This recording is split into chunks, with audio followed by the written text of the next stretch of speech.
Sound of a slow, creaking door, distant thunder rumbling. Have you ever felt a shiver crawl up your spine just by looking at something? A feeling that what you're seeing is seeing you back? Tonight, we're not just telling a story. We're unearthing a legend, a dark whisper passed down through generations. A legend of a painting known only as The Anguished Man. Sound of a match striking, a candle being lit, soft flickering. It all begins in the late 19th century, with a reclusive artist known only as Elias. He was a man tormented by shadows, both real and imagined. Driven by a desperate need to capture his inner demons on canvas, he embarked on his final masterpiece. But this wasn't just paint he was using. It said he mixed his own blood into the pigments, pouring every ounce of his despair, his sorrow, his very soul onto the canvas. The moment he finished the final stroke, he took his own life. A low, mournful whisper echoes faintly. The painting was inherited by a wealthy merchant, a man of logic and reason, who scoffed at local superstitions. He hung the portrait in his grand study, admiring its raw, unsettling power. But soon things began to change. First it was the whispers.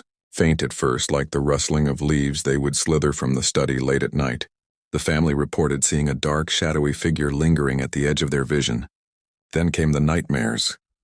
Vivid, terrifying dreams of a man screaming in silent agony. One morning, after a particularly violent thunderstorm, the merchant was found in his study. His heart had simply stopped. The official cause was a heart attack. But his family knew. They saw the look of pure terror frozen on his face, and his eyes were locked on the portrait. Sound of flickering candlelight intensifies, a soft crackle.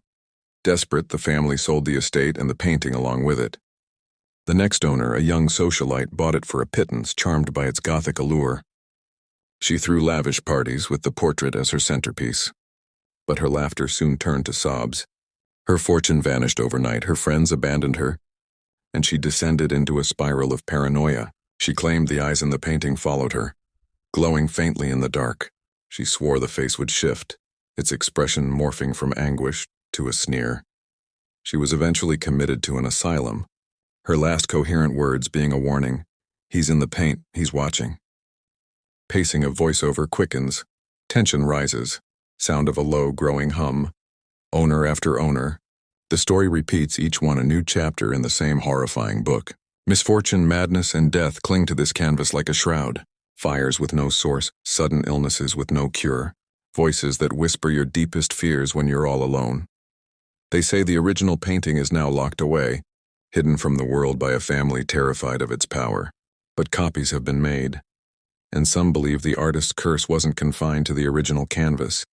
They say his tormented spirit latches onto any image of his work.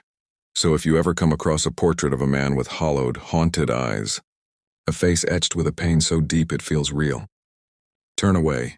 Don't look too closely, because you never know. When you're staring into the abyss, what might be staring back? Sound of a sharp, sudden gust of wind blowing out the candle. Silence, then a single faint guttural whisper right next to the mic. Mine.